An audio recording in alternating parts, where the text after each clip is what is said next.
Eh, ada tamu. Joshua, Pak. Joshua. Joshua apa nih? Restoran, Pak. Joshua Farulian Sitohang. Forum Pemuda Sawit Indonesia, Pak. Forum Pemuda Sawit Indonesia. Selamat datang di RAS Media Group. Wah, Forum Pemuda Sawit Indonesia. Wah, ini makin luar biasa sawitnya ini. Di FPSI berarti ya. Ini sebagai apa ya? Saya sebagai sekretaris jenderal, Pak. Sekretaris Jenderal. Wah. Teman-teman petani sawit dan pelaku sawit dimanapun berada, siang ini kami kedatangan tamu dari Forum Petani Sawit Indonesia. Forum ini adalah wadah anak-anak muda, khususnya mereka yang sudah lulus dari beasiswa SDM Sawit. Beasiswa ini adalah program yang dibikin oleh para pelaku sawit yang kemudian dibiayai oleh Badan Pengelola Dana Perkebunan Kelapa Sawit atau yang disingkat dengan BPDPKS. Jadi ya, nah jadi seperti apa nanti FPSI ini ada Joshua ya, Joshua anak muda masih lajang dan sekarang mereka sudah punya kiprah yang saya pikir sudah luar biasa ini, sudah kemana-mana. Begitu ya Joshua. Nah, seperti apa nanti obrolan kami? Ikuti kami akan ngobrol sebentar karena memang siang ini lumayan padat. Kebetulan teman-teman tim dari LAS Media Group akan berangkat ke Bengkulu. Kebetulan kita di sana menggelar kegiatan yang namanya advokasi dan penguatan konten kreator berbasis jurnalistik. Oke, Jos. Dalam rangka apa kira-kira ini? Datang ke markas kita, LAS Media Group di kawasan Panam Pekanbaru. Izin sebelumnya, Pak, kita dari Forum Pemuda Sawit Indonesia datang ke LAS Media Group. Itu kita ingin kolaborasi bersama LAS atau bersama media sawit sebagai wadah advokasi teman-teman kita, advokasi keanggotaan kita di Forum Pemuda Sawit untuk dalam program kampanye sawit baik. Karena kan yang kita ketahui, Pak, sawit itu yang tahu kan kita kan, Pak. Nggak mungkin yang tidak tahu sawit yang berbicara. Nah, tetapi saatnya yang muda berbicara, yang muda yang akan meneruskan keberlanjutan ke sawit. Makanya kami di sini ingin berkolaborasi bersama media sawit dan beberapa stakeholder sawit untuk bersama-sama kita menyampaikan sawit itu baik, sawit itu karena keanggotaan kita juga berasal dari petani sawit dan mulai dari kecil, mungkin dari makan dari sawit semua, Pak. Makanya kita datang berkolaborasi dalam program kampanye sawit baik, Pak. Oke. Tadi bilangnya FPSI, Forum Pemuda Sawit Indonesia. Tentu kan kita pengen tahu juga nih, kapan ini lahirnya dan seperti apa cerita lahirnya Forum Pemuda Sawit ini. Gimana nih? Untuk Forum Pemuda Sawit itu sendiri, Pak, memang itu dari dulu kita udah beberapa mahasiswa berbagai kampus itu kita udah membuat suatu organisasi atau forum pemuda, tetapi banyak yang tidak lanjut, Pak. Banyak tidak lanjut prosesnya, mungkin banyak diakibatkan oleh beberapa masalah terkendali. Jadi kita mungkin pertama kali kita bermain bersama teman-teman kampus, teman-teman pemuda yang mempunyai satu tujuan gitu, Pak, mempunyai satu tujuan. Melihat nih, Pak, karena kita kalau komunitas aja kita ingin komunitas kita tuh besar, komunitas kita itu berbadan hukum, komunitas itu bisa berkolaborasi dengan beberapa stakeholder sawit. Karena kan kita ketahui, Pak, bahwasanya kalau kita belum berizin resmi kan komunitas kita tidak diakui oleh negara gitu kan, Pak. Nah, makanya kita membuat komunitas kita itu berbadan hukum sejak Juli 2023, Pak. Juli 2023. Ya. Saat ini kita mulai berdiri, mungkin usia kita masih TBM 1 ya, Pak, kalau saya ya. TBM 1, Pak. Baru TBM 1 ya. Nah, artinya baru 1 tahun 2 bulan lah ini. Yang bisa diterpa angin, yang bisa dimakan oleh kumbang tanduk, Pak. Nah, tetapi harapan kita berkolaborasi dengan stakeholder dan juga dengan media itu dapat menguatkan, dapat membuat tujuan pemuda sawit itu kedepannya lebih terarah gitu Pak. Dan saat ini kita mulai pembentukan perapian forum kita, yaitu kita mulai menjajaki. Kemarin kita sudah menjajaki membentuk 13 kampus penerima sawit, dan mungkin di akhir tahun ini kita akan membentuk juga 10 kampus yang menerima kelapa sawit Pak. Sesuai program kita akan menjadi wadah dari penerima beasiswa STMPKS dan juga alumninya Pak. Itu harapan kita ke depannya Pak. Jadi artinya nanti basis-basisnya itu ada di kampus-kampus penyelenggara beasiswa sawit ya. Siapa? Oke. Kita ke depannya. Teman-teman, beasiswa sawit ini awalnya kalau nggak salah 2 kampus ya. 2 kampus itu CWE dan AKPY. CWE itu berada di Bekasi dan AKPY itu berada di Yogyakarta. Lalu kemudian berkembang menjadi 7. Dari 7 berkembang menjadi 13 ya? 13, Pak. 13, lalu tahun ini berkembang menjadi 23 kampus. Kebetulan kami berada di Riau, di Pekanbaru, dan saat ini di Riau, kampus penyelenggara beasiswa sawit itu ada 4. Itu mulai dari Politeknik Kampar, Universitas Pasir Pengarayan, Politeknik Kaltek, dan satu lagi ITP 2I di Pelalawan. Itu barangkali. Nah, EPSI ini kebetulan Joshua ini sekretaris jenderal ya? Iya Pak. Sekretaris jenderal, dan EPSI ini kantornya di mana? Kantor tuh di Bekasi Pak. Di Bekasi ya? Saat ini kita di Bekasi, tetapi kita mempunyai beberapa, mungkin kita akan nanti ke DPW Pak, supaya kinerja kita lebih ke bawah gitu Pak. Bukan berpusat di pusat saja gitu kerjaan kita. Nanti kita akan membagi program kerja kita itu berdasarkan DPW masing-masing gitu Pak, ke depannya gitu. Nah, DPW itu per provinsi atau apa nih sekarang? Kita DPW itu per kampus Pak. Per kampus ya? Rencananya kita buat 23 DPW Pak untuk pengurusannya.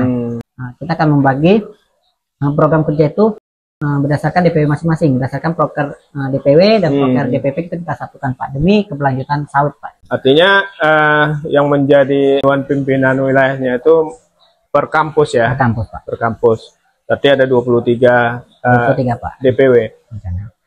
Apa yang mau disasar ini oleh EPSI ini? Pertama, kita mensasar keberlanjutan kelapa sawit dan menjadi wadah penerima beasiswa Pak. Karena yang kita tahu, mungkin saya juga selaku penerima beasiswa, kita merasakan bahwasanya memang kita mendapatkan ilmu yang luar biasa dari kampus Pak. Mungkin dari aspek akademis kita dapat pengetahuan di bidang sawit yang mungkin non akademik kita belum banyak mendapatkan Pak.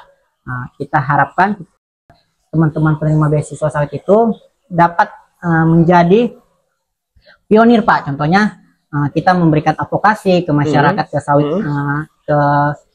ke petani sawit, ke anak-anak muda lainnya gitu. Jadi sebagai agen perubahannya Pak, atau sebagai pengaruh di lingkungannya tersebut Pak. Contohnya kemarin kita juga melaksanakan coaching klinik di Musi Banyuasin. Di situ kita harapkan teman-teman yang bergerak itu dari teman-teman mahasiswa itu dapat memberikan edukasi kepada teman-teman anak petani kelapa sawit sana, karena kita tahu bahwasanya penerus kelapa sawit ke depannya itu anaknya kan Pak. Nah, anaknya, makanya kita mengedukasi ke sana, mengajak teman-teman untuk berpikir lebih lanjut tentang sawit itu perlu keberlanjutan kalian gitu. Oke. Jadi artinya sekarang anak-anak beasiswa sawit itu tidak lagi hanya mereka menuntut ilmu, tapi bagaimana kemudian nanti mereka menjadi generasi penerus dari perkebunan kelapa sawit orang tuanya. Betul Pak. Oke.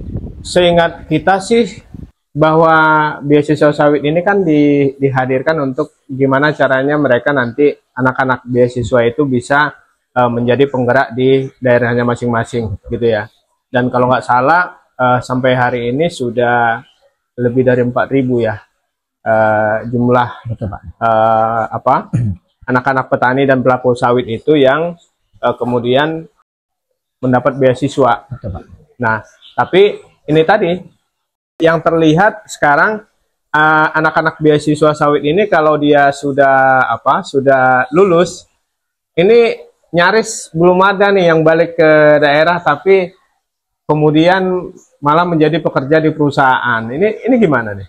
Ada memang, wah aku harus memajukan tempat tinggal kita, tetapi kami masih berpikir Pak, wadah kami tidak ada untuk kembali ke sana. Mungkin kita mengedukasi petani, mengedukasi keluarga, contohnya kita kehalangan pertama dari modal Pak. Nah, apalagi saya mungkin merasakan sebagai petani swadaya, memang apa-apa serba pribadi ya Pak, serba contohnya kayak pemupukan, lainnya tenaga kerja itu kita pribadi. Nah, itu yang kita bingung. Ini kalau kami kembali ke daerah untuk menggerakkan di sana, kami perlu butuh hidup juga Pak.